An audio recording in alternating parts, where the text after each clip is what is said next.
Hey, everybody, welcome to Love and Reload, the voice of the relocation industry. I am your host, Ben Cross, and I'm so blessed and honored to be here with my friend Dick Burke, the president and CEO of Envoy Global. Hey, Dick, how you doing today?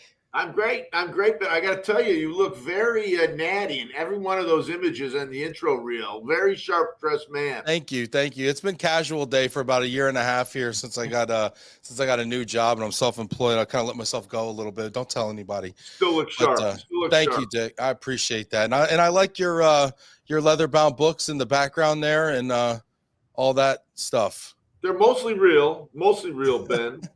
I feel like if I pulled on one of those, the wall would swivel and there would be a layer back there. Revealing a beautifully stocked bar. A bar, a bat cave, a bar. Yeah, speakeasy. You got it. Awesome, man. Hey, get in the comments here if you're watching us out there. Let us know who you are, where you are. We're going to be talking about immigration. We're going to be talking, there was an immigration trends report that Envoy Global put out recently. Y'all did an immigration month. I'm sure every month's immigration month at Envoy Global. I want to hear a little bit about Envoy Global, what y'all are about. We're going to be talking about Chicago sports too. We're going to have a little something for everybody today on Love and Reload. You know, we don't just do reload, we do the love too here. So get in the comments, hit that like button for us right there. We'll be taking your questions live with Mr. Dick Burke here. Let's make sure we're going on. Looking good there. Dick, you're in Chicagoland, is that correct? Yes, sir. Here in beautiful Chicago, downtown in the city. I grew up here. Love Chicago. Not the greatest sports times right now for us. A little lean, but we're true fans and passionate fans. And that's the mark of a good sports town, though, right? You're always fans, right? Yeah, it's exactly right. None of this fair weather crap. We're for real. We got two baseball teams. We got all the major sports, but it's little slim pickings right now. Cubs and Sox weak, Bulls weak, Hawks really weak. Bears could be exciting, not as good as your Cowboys, but you know. All right, we're just gonna make some bold predictions here. First of all, I got to know before I get started here: Cubs or Sox? Cubs. But Ben, I'm not one of these anti-Sox. There are so few wins in Chicagoland. You got to support all of them. So I'm more Cubs, but not anti-Sox. You're not an anti-Soxer. Okay, no, that's good. A lot of anti-Soxers are violently anti-Cub. But I'm if you count the Cubs and the Sox wins, you might get to 80. So you have maybe 500 over two seasons. Get to 80, Ben. This is great. We got Adrian Grimes checking in here. What's up, Adrian from Global headquarters here? This is great here. Very good. I want to ask you, Dick. Y'all did, and we're going to get to plenty of Chicago sports here stuff, but the immigration landscape is always fascinating to me as kind of an outsider looking in. And I hear a lot in the news about it, but I don't always know kind of what's true and what's kind of, frankly, political posturing sometimes and all sorts of stuff like that going on. What is the state right now of, and we'll start with the U.S. kind of, what's the state right now of the U.S.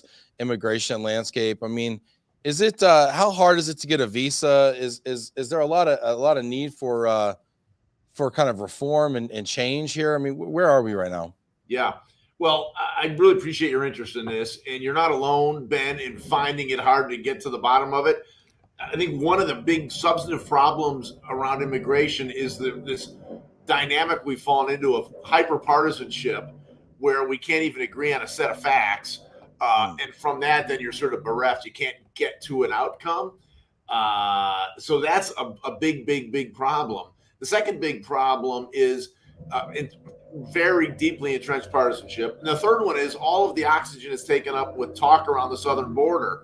It's not around a rational, dispassionate, objective discussion of immigration, rarely about employment-based immigration, but it's all about southern border, which is a very legitimate issue. But we should, as a country, be able to have two discussions at once, one about southern border, but also about what does our country need to be competitive economically right now. Does the conversation lack nuance?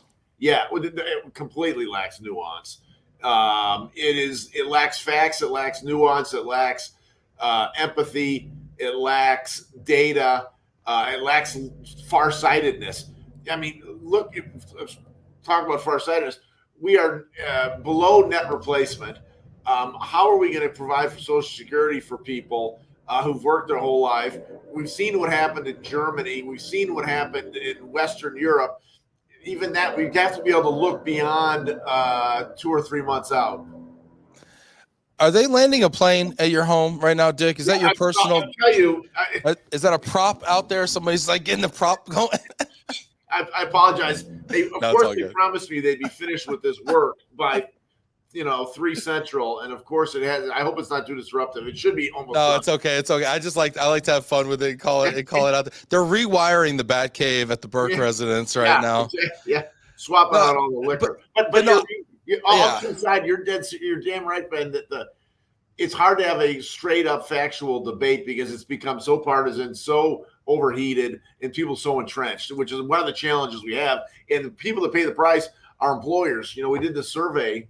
It's our 8th year doing it. Tell us about that. Yeah, so it's our 8th year doing this survey. We go out to about 500 HR professionals, singularly focused on global mobility, and ask them a bunch of questions. Some repeat from year to year, and the unhappiness, the frustration is at an all-time high. What makes it more interesting this year is that other countries have caught on to the opportunity that we've presented in the United States by being so backwards and so difficult. So Canada has developed a much more expedited and I'd argue rational immigration system. So has Ireland, so has England. And that came through loud and clear in the survey. Over 80% of employers said they have either had to hire people to remote offices or let people work remotely overseas solely because of visa issues. And they've hired people overseas solely because of visa issues. So, amongst all this partisanship, what's the point of we're missing on these opportunities to employ folks here and collect taxes from here and have them contribute here, et cetera. I think it's a really interesting narrative because the discouragement of immigration is the encouragement of offshoring. Which is it's the greater evil, right? Because now not only are the jobs are leaving, which means they're a lot harder to bring. It's easier to tell somebody they got to leave the country than to bring a job back on shore, right? And all that revenue base as well. The revenue base, and it's not just the revenue caused by that worker, but the community of services that arise around her that creates real vitality. Disproportionate number of American small businesses are run by foreign nationals. Once they're gone, though, it's not good. Imagine people are worried about AI. I think it would be better if we had the AI chops here as opposed to for instance, in China. But you're exactly right that if you discourage it here, you're encouraging somewhere else, and it's hard to get the genie back in the bottle at that point. Yeah, the toothpaste is out of the tube. The horse has left the barn. I mean, pigs out of the stable. The pig's out of the stable. The eggs are scrambled. The eggs are I've never heard the eggs are scrambled, but I like it. The eggs are scrambled at that point. I wanted them sunny side up. What are we going to do? I mean, you look at Elon Musk, right? I mean, he's a South African. You look at the guys who started Google, right? Sergey Brin. So many of those stories. And we're really, I don't think we understand how blessed and privileged we are that the best and brightest minds around the world have chosen the United States to start these epic companies, these companies that have altered the course of history, right? And for us to be on the shores of that same enterprise is quite a blessing, And so, when you talk about these other countries that are watching some of the miscalculations that we're making right now, and you wonder what the second order effects are for generations possibly of this, because right now these entrepreneurs are landing on the shores of Canada or other places in lieu of the United States, but who's to say what happens when they grow their businesses over there? Oh, that is exactly right. I think you made a bunch of really good points. Thank you. Interesting analysis was done of Fortune 500 companies. Well over half of them were founded by immigrants or first generation. And so now, to the extent we have a restrictionist policy, what is going to be the opportunity of that 20, 30, 40 years from now? Jobs, first-generation immigrant, Bezos, first-generation immigrant, Sergey Brin, Elon Musk. In Chicago, more than half of the Fortune 500 companies founded by immigrants, and companies you never even really think of have immigrant roots. And it's a difficult job to say what we're losing. And it's also difficult to say, hey, listen, we can have a sensible border policy and a welcoming immigration policy. You know, Tom Friedman in the New York Times talks about having a high wall with a big gate. And and that too often that nuance, getting back to your word, Ben, is lost. And you know, who knows exactly what the consequence will be. India's got great education, rule of law, increased access to capital markets. Canada, obviously. Mexico is developing that. England, Ireland is unbelievable. You know, the Celtic Tiger, as they call it, largely driven by immigration. And it's frustrating that we think, oh, people are always going to want to come here. I'm not so sure. I think we've become spoiled, right? Because for a long time, the United States was the destination of choice for, and I like to call immigrants the entrepreneurs of the world, right? Because they took a look around and said, hey, I need to go over there to do what I want to do, right? And try to capture the American dream for generations of their families. But you know, and I know we're not supposed to conflate the border issue with the larger immigration issue, but I would submit to you that the need for labor, even, and I hate to use this word unskilled, but the need for manual labor, the need for the labor to run our restaurants, the need for the labor to put new roofs on our, we just had a hailstorm here in Dallas, and every other house has a roofing company sign in the front yard. And I saw them scraping the roof off, and they'll be scraping roofs off for the next 3 months probably. And I'm like, you know, the people to do that. Yeah. We looked at where we were to build homes, you know, a year ago or 2 years ago when we had those supply chain shortages, but we also had severe labor shortages that just couldn't keep up, you know. So, you know, we need labor at every, you know, when you go to a restaurant and you have to wait and there's half the restaurant's empty, it's because they don't have enough wait staff and back of the house staff to support that half of the restaurant. Yeah. So and that's assuming the restaurant's open. I was out in California yesterday.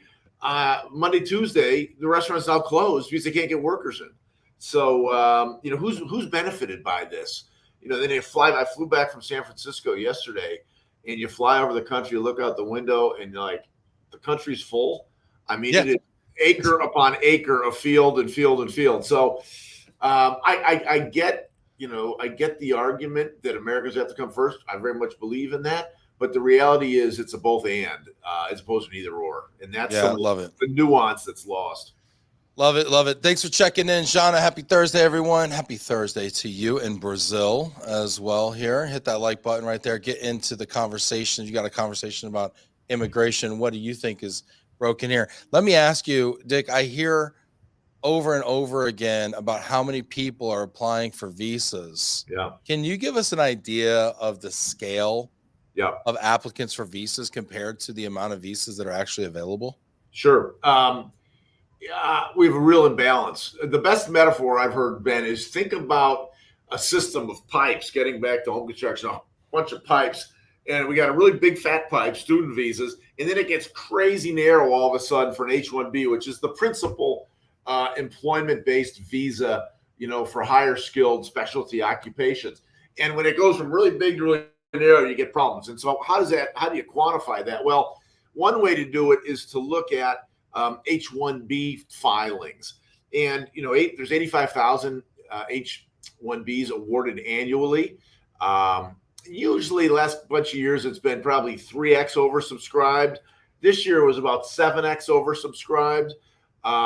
So we saw a dramatic increase there. Some of that, a large percentage of that is caused by a simplified process to register. Some of it was caused by fraud this year, but there is persistent, chronic oversubscription. Talk about green cards, the ability to work here, live here permanently. So much so that supply-demand imbalance that if you're a Chinese or an Indian citizen, you can wait 10 or 12, 13, 14 plus years to get all the way through the process. Canada will do it in a matter of months. And so, you know, the economy, one other data point, during the Clinton presidency, early aughts, the H-1B number was 160,000. Now it's back down to 85,000. Since then, the U.S. population's gotten bigger. The U.S. economy's gotten bigger. We need to find a way to increase the number of visas and green cards issued, and that comes through loud and clear in the survey. This is not me waxing on with sure. It's loud and clear, and the facts back it up just because of this big demand. If you speaking of genies, right? If Dick Burke, the genie, put your genie hat on for a second, could kind of grant a wish here, or wave a magic wand, what would you do to fix the visa imbalance and oversubscription problem? Well, I'll speak for those who we survey and like the 1,000+ customers we represent at Envoy Global. I think the first thing would be to get back to a nuanced, fact-based discussion, because if you did that, then you could get to a world where you'd say border security and an intelligent immigration policy are not mutually exclusive of one another. You would then say, okay, we need more H-1Bs, we need more high-skilled, we need more H-2A and H-2B, which are for lower skilled positions. We need more EB-3 unskilled. That's a great visa. It's only 10,000 of them, EB-3 unskilled. It would be to increase the numbers of visas and green cards available. Secondly, it would be to simplify the process, allow digital submission. The IRS, you can file digitally. The SEC, you can go digitally. Immigration, you still cannot. So fact-based discussion, number one. Number two, that would fall out from that, greater availability, perhaps with more border security. People are not against that. And then the third thing the survey would say be easier, faster resolution. Yeah. I like a lot of what you said there. Do we need to tie the amount of visas to, either an unemployment number or tie it to a gross population number? Like, does it need to be tied to the job, to the deficit of? I mean, there needs to be some sort of index, that we tie it to that move. That's a good and sophisticated point. Sadly, the debate usually doesn't get that far along, Ben, because it just turns into acrimony. It's like less immigrants, more immigrants. It's like a Cub Sox bar fight in Chicago. It should be pegged or indexed either to the unemployment rate. That can be a little bit too volatile. It could be to changes in the population. It could be tied to the birth replacement rate. There are ways to do it, but we're so far from that level of nuance. We just need to give a higher level up. Do we need more workers at the high skill? Yes. At the low skill? Yes. And how do we achieve that without subordinating the real needs of American workers? So, yeah, and I think it's important to also remember that immigrants pay taxes, right? I think there's this narrative out there that immigrants don't pay taxes. Even ones who are undocumented and working pay taxes. I saw a report come out about that. Yeah, they have to show a social security card. They pay in something. They don't take anything out. Yeah. So I think that's also lost in there's an assumption, a faulty premise there as well. And you keep talking about the replacement rate. And I just want to explain this. Can you explain what you're talking about when you say the replacement rate? Yeah, sure. So what I mean by that is it's what census makers measure of a country's populace, Ben.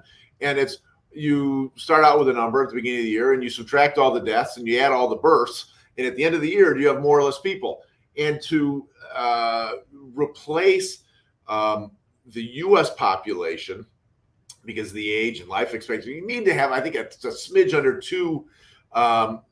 Families need to have about two kids per family, and we've fallen beneath that, and which is okay, provided you've got a plan. Okay, how are we going to support? I mean, some of these people shouldn't be having kids, Dick. I mean, let's just be honest, right? So you take them out of the mix immediately, but some of us need to do our part and good luck, smart fellows like yourself. But more seriously, the problem is once the replacement rate goes negative, you've got a problem where the country is contracting and you don't have the resources working to provide those critical services or to provide funding for Social Security obligations. And that's when you can see it right now. China is struggling with that. Japan, it's been a serious problem. And it's the reason why India is so ascendant right now.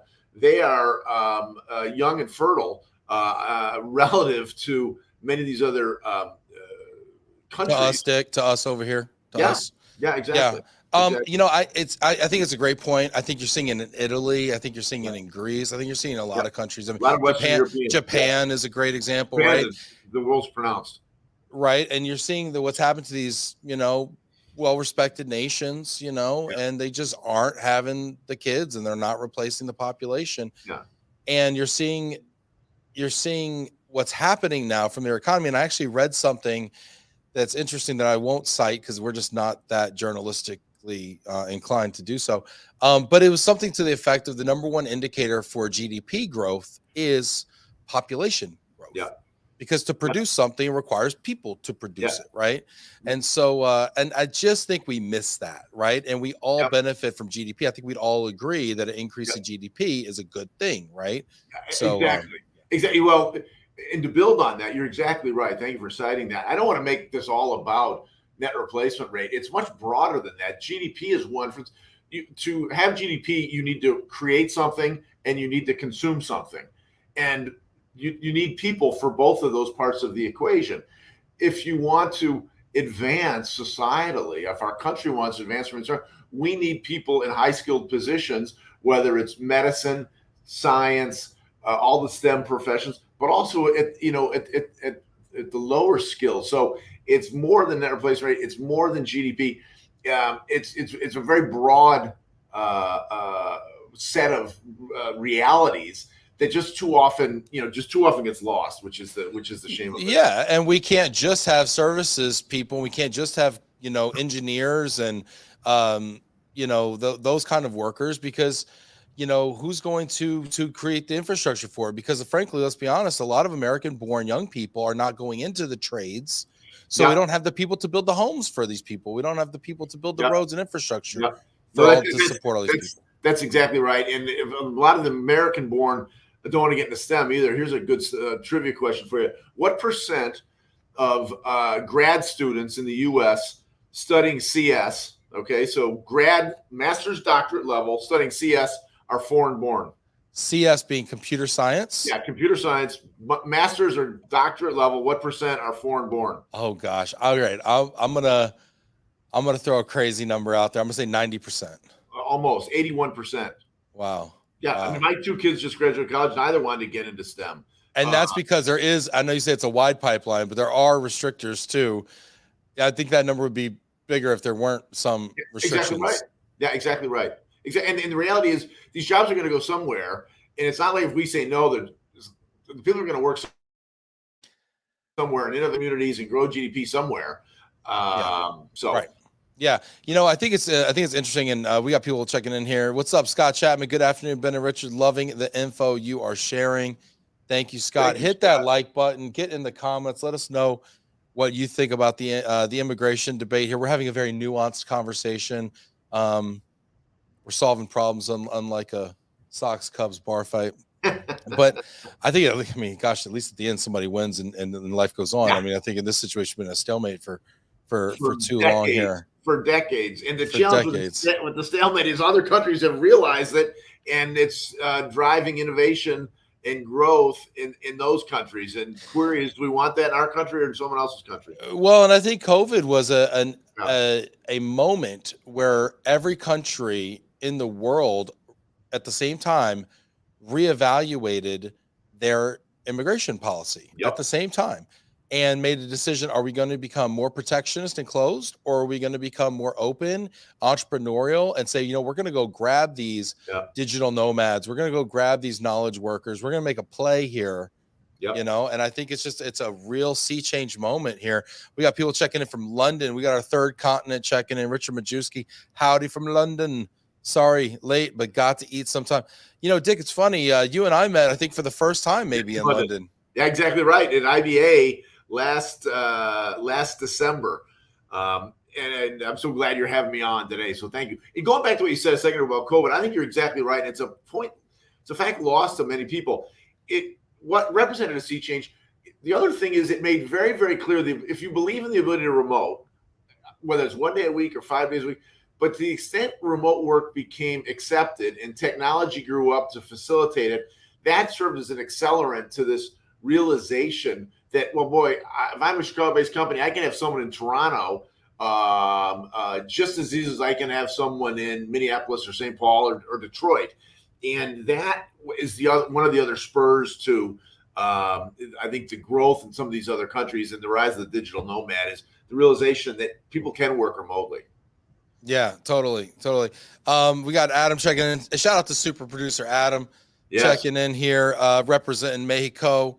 What's up, everyone from Love and Relo HQ Studios? I'm an immigrant from Mexico and became an American citizen after graduating college in 2012. Love being able to pursue my dreams here. I love it. And there are so many stories like that. Our country is better off for people like Adam. And, one of the other things that's lost in this unnuanced conversation is everyone else, freely say, well, they should wait in line like we waited in line, and they should follow the rules that we follow. The reality is, for about 100 years, there was no rules. No line. There was no. There was just came over on the boat, right? I mean, Ellis Island just came over. You came over, exactly. So it's a bit of a disingenuous argument to say, well, they waited and followed the rules like we did. Well, not so much, because my ancestors didn't have to, and it sounds like yours didn't either, Ben. Yeah. When did the line start? Who's at the head of the line? When did the line start, Richard? Well, the sad thing is one of the biggest legislative dates in the world of immigration happened in the Johnson administration, mid-'60s. And there's been little crumbs and bits and pieces since, but not much because of this partisan stalemate. Yeah, this is So there you go. Sherry's checking in from San Francisco. What's up, Sherry? Hey, Sherry. Good to see you out there. I want to know, what do y'all think about immigration? I want to know. We got people from all over the world here too. If you were to make a change, what would you change? Yeah, I'd love to hear too. I shared what our survey respondent said, Ben, but I'd love to hear what others. You got a very knowledgeable and relevant audience. I'd love to hear what they say and see how it compares. Usually one or the other. They're usually either super relevant or super knowledgeable. It's a rare combination these days, Dick. No, just kidding. I love the community. You guys are great out there. But I want to ask you, since we do have people from all over the world, how does our system here in the US, how does it stack up against, from an ease of doing business, let's just say, with some of the other countries? And maybe, maybe kind of a second question there is what are the countries that are doing the most right now as far as being progressive around their immigration policy? Sure. Well, the reality is, and we asked this very question in the survey, and we said, what makes a country easy and which countries are easier? I think about it. What makes things easy is predictability, number one. Survey respondents find the current administration's policies more predictable than the prior administration. That was not a surprise. They want supply and demand to be more in balance, more access, more numbers, getting back to what you said a little bit ago, Ben. Third, they want an easy, streamlined, preferably digital process to make things better, faster, cheaper, simpler, easier. And so we said, okay, which countries? Every one of the following countries, I think I said, 80% of the respondents said had a better policy in the United States. 87, I'm looking at my cheat sheets, 87% view Canada as more favorable. 83% view the UK as more favorable. 78% view Ireland as more favorable. 79% view Singapore. 81% view the EU, excluding Ireland, as more favorable. And so, again, nuance, the word of the hour. If those countries have more favorable policies and those countries have the rule of law and an educated workforce and great, vibrant communities where people want to live, great colleges, proximity and time zone, particularly with Canada, it's not as though like we're the only game in town anymore. Well, the proximity and time zone is a big one too, right? Because you hear a lot about, there's offshoring, but there's nearshoring. Yeah. You're seeing this quite a bit, right? I mean, how many of your clients are parking people right now in Canada? The lion's share, particularly larger employers, they all are basically out of necessity because they are unable to get the work authorization for those we see. We asked that question. Listen to this one. 87% are hiring and recruiting outside the country because of this shortage of visas here. So we'll see. I'm not sadly particularly bullish on it getting better just because I think there's such gridlock. Yeah, it's really interesting. And from a recruiting standpoint, I mean, Global, we have a recruiting, firm here, and we do recruit globally, although preponderance is in the United States. And I'll tell you, and we have people offshore as well. We have people in Brazil, we have people in the Philippines as well. And it is becoming increasingly easy to hire people offshore, nearshore, whatever. I mean, whether you talk about the PEOs out there, the employers of record, you talk about the fact you can just hire people as a contractor under their own LLC or their own entity, overseas, and frankly, not have to pay, taxes in the US. I mean, there's just a lot of benefits to hiring people overseas. And if we're not careful, the juice isn't going to be worth the squeeze of hiring people here. And that's it's going to be ironic that the very policies meant to favor a strong America are actually kind of undermining our place in the world. You're exactly right. And go back to what you said at the top of the hour. How do you get them back? It's going to be tricky to get these jobs back. 40, 50 years ago, we had the evolved capital markets and great universities and rule of law. These other countries have caught up.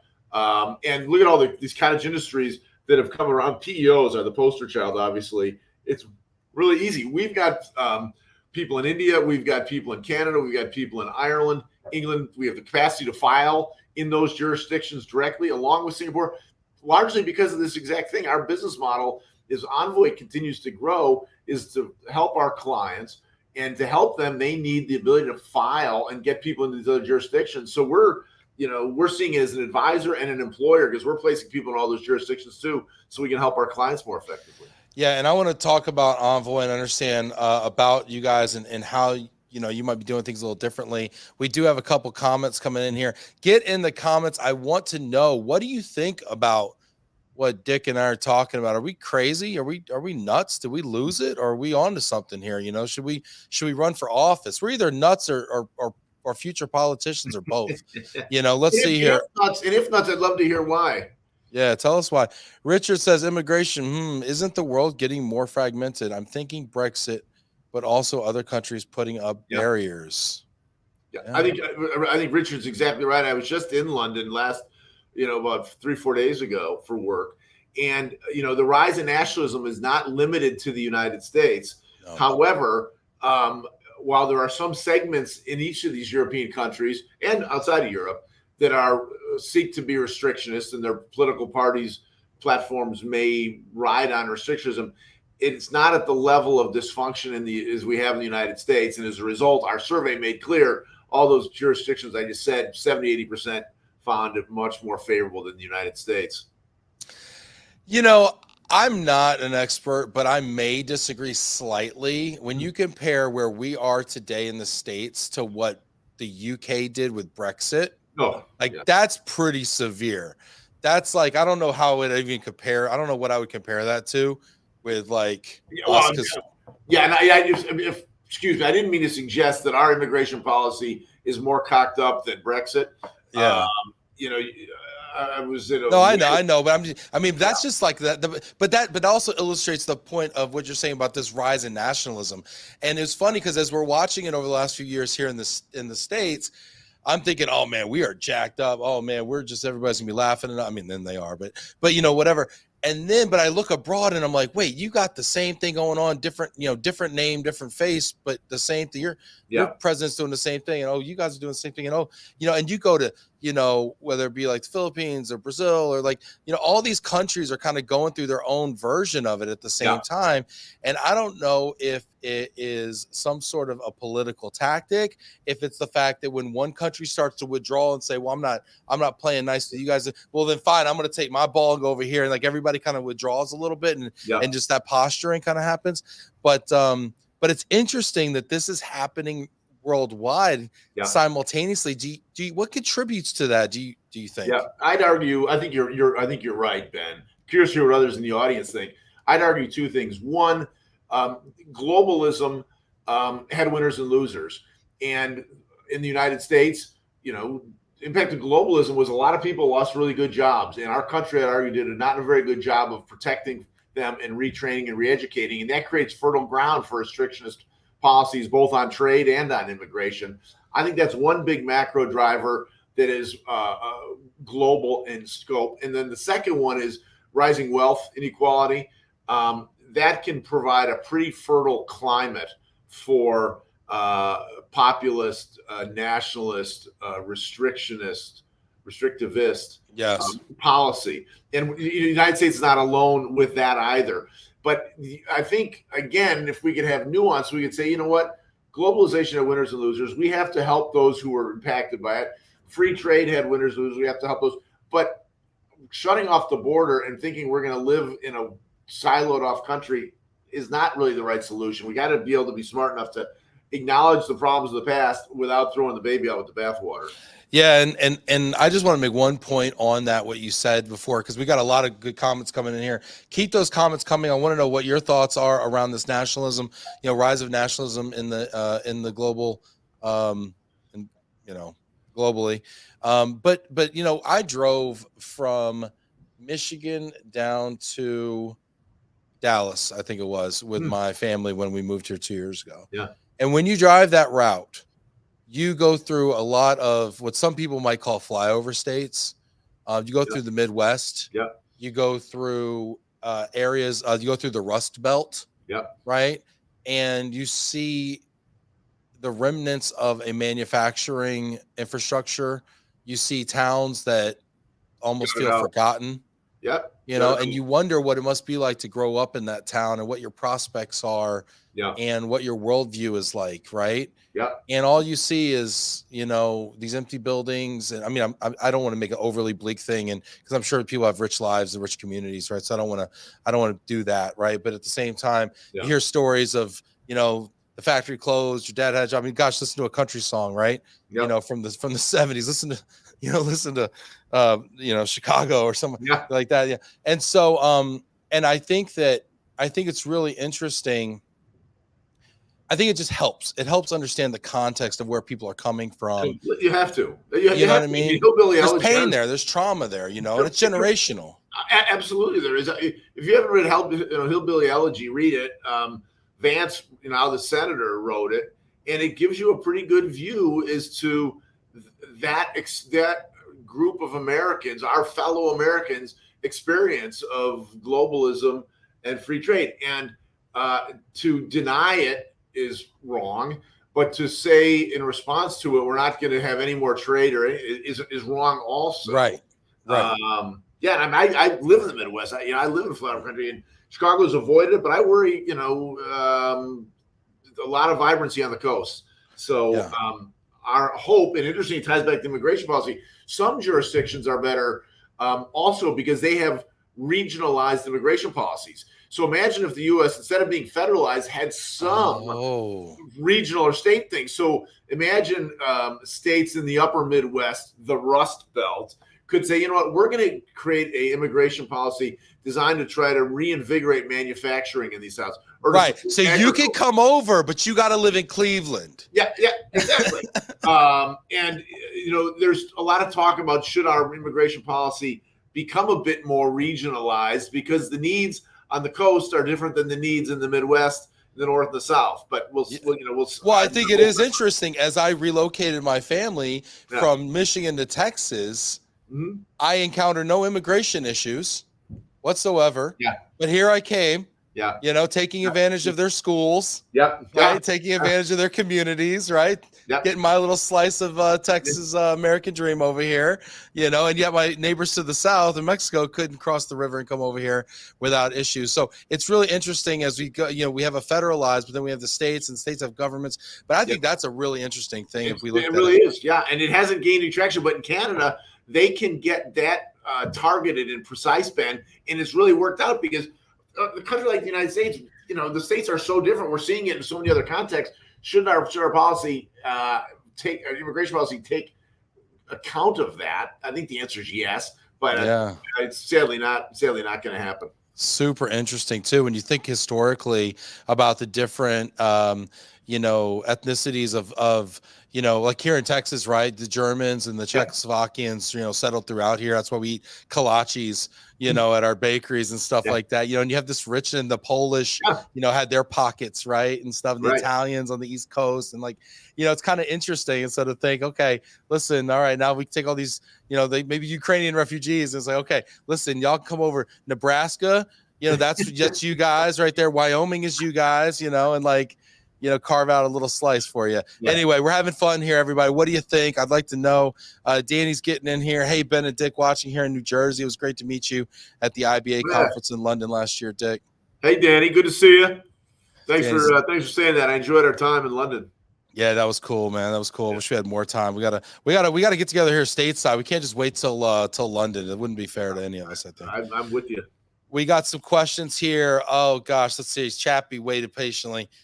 Scott saying, what are the most common misconceptions or myths about immigration that you often encounter, and how do you address them? Well, thank you, Scott. 3 that come to mind. Number 1, that, I can do 4 quickly. 1, that immigrants take jobs. No, all the data suggests they create jobs, because by virtue of their work, they create a need for other people to supply them things. So number 1, immigrants are job creators, demonstrably true. Number 2, that immigrants are crime committers. True, but much lower levels than U.S. citizenry. Number 3, well, that's a big one. I just want to stop there. So you're saying, because listen, everybody, there's crime, right? Everybody commits crime, right? Yeah. And oh, by the way, are we talking about violent crime, or are we talking about other types of crime? Because there's a lot of people in offices like this that commit crimes every day, right? They're just different types of crimes, right? That's right. So you're saying that on average, immigrants create crimes at a lesser rate per capita than existing U.S. citizens. Yes, and that's been demonstrated year after year after year, that foreign nationals commit less crimes than American-born citizenry. I would love to see the data on that. Could somebody research that and throw a link in there? But I will tell you anecdotally, immigrants I know and I've worked with from being in high school all the way growing up, are just some of the greatest, kindest people. Generalizations are dangerous, but super dangerous. I hear you, and it's demonstrably true. If I had 5 minutes, I'd find you the stats. Falsehood number 3 is that the immigration laws allow employers to pay sub-market wages to foreign nationals. That is false. The laws are designed to ensure that Americans aren't displaced, and secondly, that the prevailing wage in that geography is paid. Now, are there abuses of that? Sure, but that doesn't mean you throw out the whole system. So to say that people bring in foreign workers and they work for a fraction, the law, that's not accepted by the law. So those are. The truth is, the only way the third one is true is if the employer is practicing tax evasion, tax avoidance, and paying people under the table, paying people illegally. Yeah. So I mean, if the employer chooses to engage in a practice that is illegal and pay people illegally or under the table, so quote unquote, just like I was paid under the table when I was 14 cleaning out delis in White Plains, New York, I mean, that's really more of the employer issue than the immigrant issue. It's not an immigration fault. Exactly. So those are 3 big ones: job creators, not takers, criminals, and wage destruction. Wow. Awesome, dude. You're good at this. All right, hold on. Let's see what else we got here. Great question, chap. Appreciate it. Hit that like button if you got more questions for Dick Burke. I promised you Chicago sports. We will get to it. I promise you. Richard Majewski. Look at Richard skipping dinner again over in the UK. Yeah. Any thoughts on immigration into some countries in the Middle East? Is Saudi Arabia becoming more relaxed? Sounds like they have all sorts of visas. Very perceptive and accurate observation, Richard. Thank you for it. We are seeing for our clients, we're one of the 2 or so. Just quickly on Envoy, we help companies navigate the work authorization process, both in the United States and overseas. We've got best-in-class lawyering, best-in-class tech, bring them together and help companies pursue opportunity by getting folks in the right places. One of the things we're seeing in our surveying and in our daily interactions, Richard, is a desire to get into the Middle East more. So stay tuned. Be on the lookout from Envoy for some news. We're going to be entering the Middle East in the UAE, developing the capability via acquisition to help U.S. companies and other companies bring workers in there. Obviously, Dubai and Abu Dhabi are the most popular right now. KSA, Kingdom of Saudi Arabia, as it liberalizes, is becoming more attractive. Women are getting some rights there. Historically, Western companies realize they've got to be in the Middle East. Everyone wanted to be in Abu Dhabi and Dubai because of the more relaxed relative to KSA. That is evolving a bit, and because that Envoy's, we're going to be announcing something in pretty short order about it. Are you breaking news right now, Dick? I didn't know we had a presser hot off the press here. I'm teasing news, and all kidding aside, as we grow and serve larger and larger companies, for all these reasons we're talking about, they're saying, help, you've made the U.S. process as easy as it can be. Help us overseas. So now we've got capabilities. We've got our own boots on the ground, filing directly into Canada, Ireland, England, Singapore, getting close on a couple other EU countries, a couple in Southeast Asia, and we're going to be announcing something pretty soon in terms of the UAE. So, wow, exciting. Yeah, it is exciting. That's pretty cool. Let's see here. Richard's checking in. He says, and he's got a read on this kind of stuff. Richard is 2 for 2. He's exactly right. The second biggest population of Polish outside of Warsaw is Chicago, and it makes Chicago a much better city. So yeah. Well, and a very sausage forward city too, if I may. Absolutely. Observe. As it should be. Staple of any diet. Immigrants, if we can generalize, are often the hardest working in the community. I think their kids are encouraged to study as well to secure the future. And I find that to be true, whether people are, documented or undocumented. I mean, you work your tail off.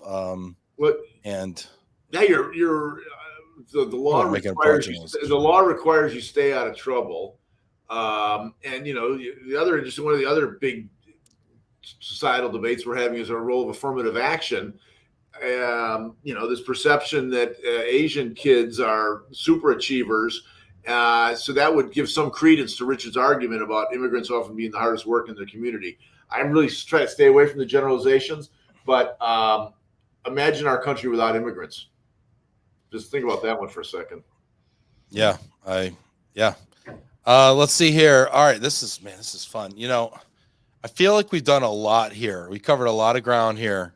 I'd also like to talk about some Chicago immigrant sports stars. All right. Well, okay. I know we got a top 5 coming up here. Yeah, we do. You want to do a top 5 Chicago immigrant sports stars, or do you want to do that? I can do that on the fly right now. On the fly. All right, hold on a second, because now you're driving my producer crazy. He's losing his mind right now. He's like, okay, I don't have notes for this. All right, so we're gonna do a top 5, okay? Yeah. But now he's gonna do this on the fly. This is not the top 5 that we had, because I don't think Michael Jordan, unless you count coming from North Carolina, was an immigrant sports star in Chicago. So give me a top 5 immigrant sports stars in Chicago. Go. Okay. Number 1, Jose Cardinal, Chicago Cubs outfielder in the 70s, the greatest afro in Major League history. He would go up, played outfield, number 1, looked like he was going to bunt, take a full swing an enormous bat, and would hit a home run. Jose Cardinal, number 1. Number 2, Bobby Hull, the Golden Jet, Canadian, obviously. Retrograde sentiments about women and treatment of women, but Canadian, an incredible hockey player. Number 3, I'd have to say Jonathan Taves, another Canadian hockey player. Hawks won 3 Stanley Cups while he was captain. I'd say I'd put him in there. I would add maybe Aroldis Chapman, the Cuban Missile, helped the Cubs win the World Series, and I think it was 2017. That's 4. Number 5. I think you're at 3. Wait, no. I got Cardinal. I got Taves. I got Bobby Hull. I've got the Cuban Missile. Number 4. Chapman. And number 5, I could go. I could go Alou. He's the one who almost caught the Bartman baseball. I could go. Trying to think why. Minnie Minoso, great White Sox player. I believe he was a Cuban. You could go. Bulls. Would you put Ozzie? Would you put Ozzie Guillen in there? Ozzie. Ozzy, yeah, Venezuelan. Yeah. I believe Venezuelan.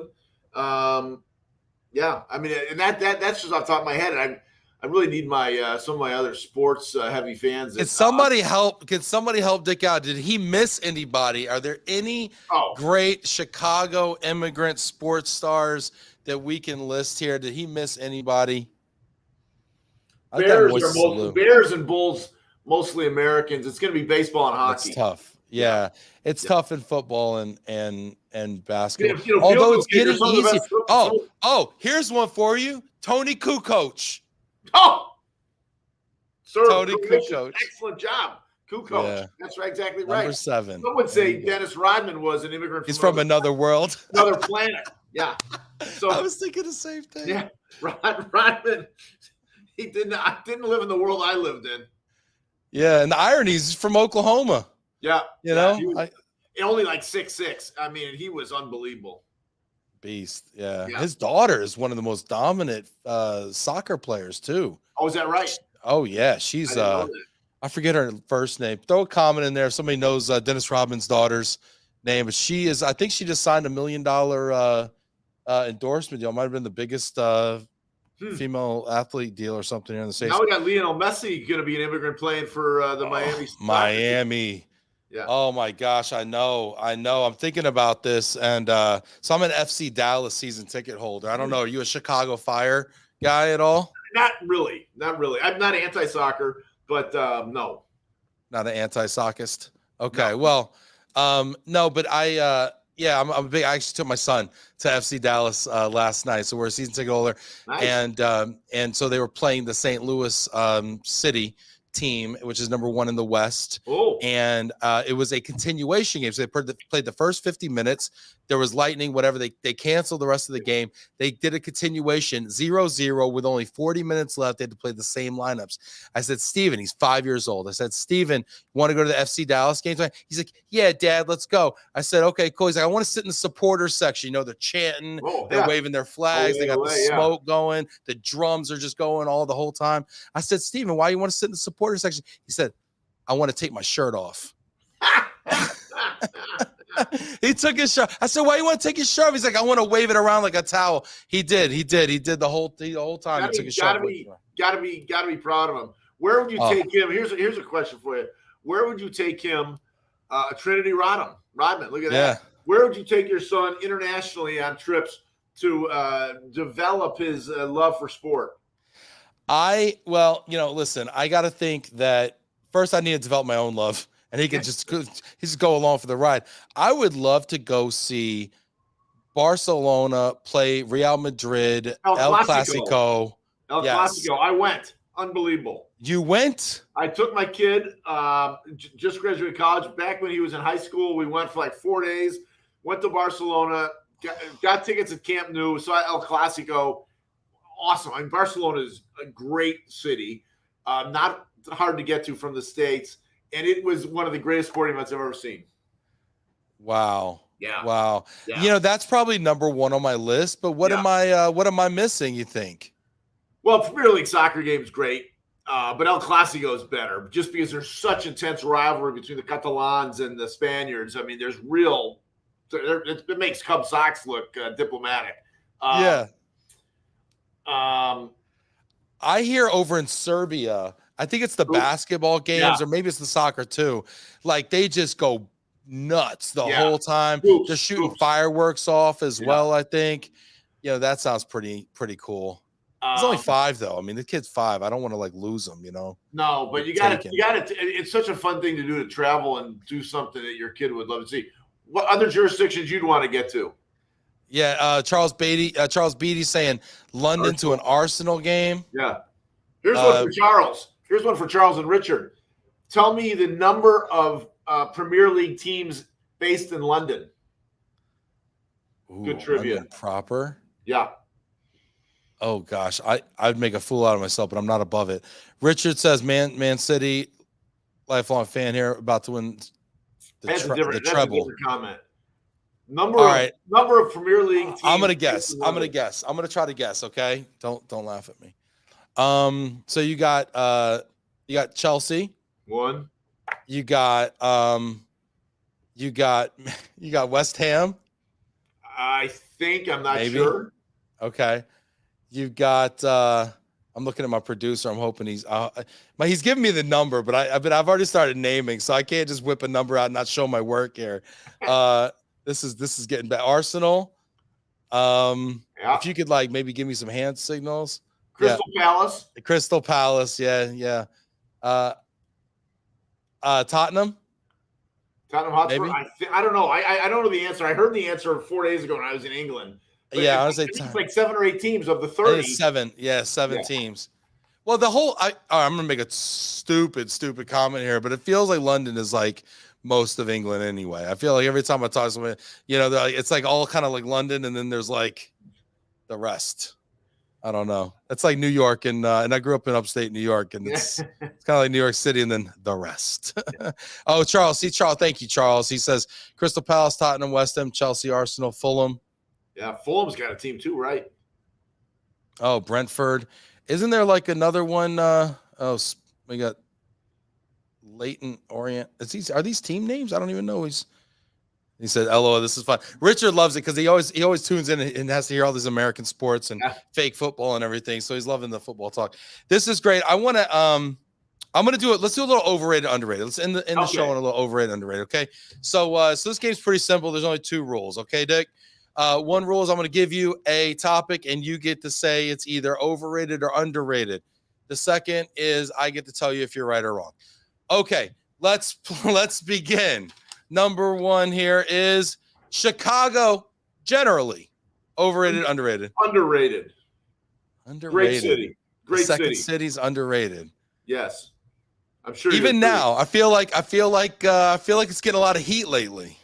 It is. A lot of big cities have issues. We got issues, but it's a great city. Great people, great architecture, great restaurants, great business community, great, nice, fun people. Good town.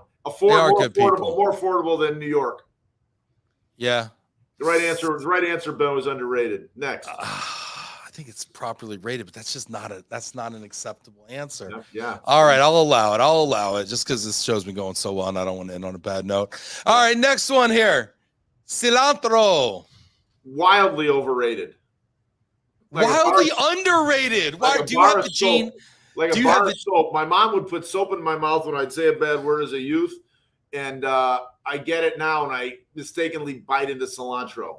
Can't eat it. You know what? I think, isn't that a genetic thing? You have the gene. That means you have the gene, right? Okay. Yes. For those of you who don't have the gene, you should be dumping all of Dick Burke's unused cilantro on your food because it is phenomenal. I'll mail it to you. Dick's going to be, for Christmas, Envoy Global will be sending out cilantro that Dick did not eat that year. Next one. Immigration. Wildly underrated because of lack of nuance. I know we only talked about it for 50 minutes. Yeah. All right. Sounds great. I'll let that softball. You smack that one out of the park. All right. Next. Cynicism. What say you? I say overrated. Too much snarky cynicism. It can be funny for a half a second, but it just doesn't move us forward.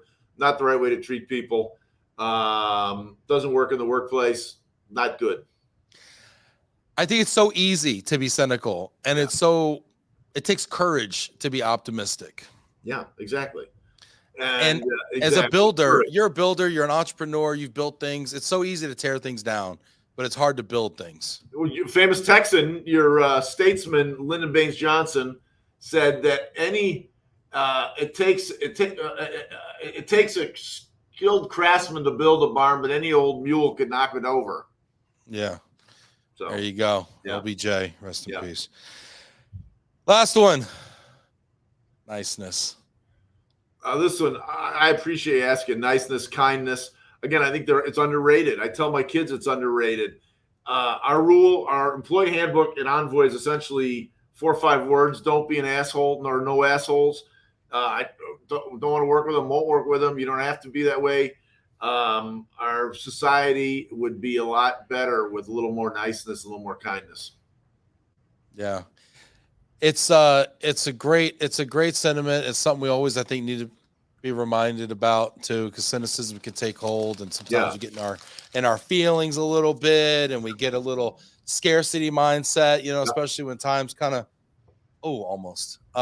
Start getting tough, right? But it's good to be kind and nice. Speaking of nice, you know what? Fine, we won't write off Manchester. That's what we'll do. That's our Man act City. of kindness. Man City won a big game. They had a big win on last Saturday. Yeah, there you go. This has been awesome, Dick. It's been a real pleasure. I loved meeting you in London.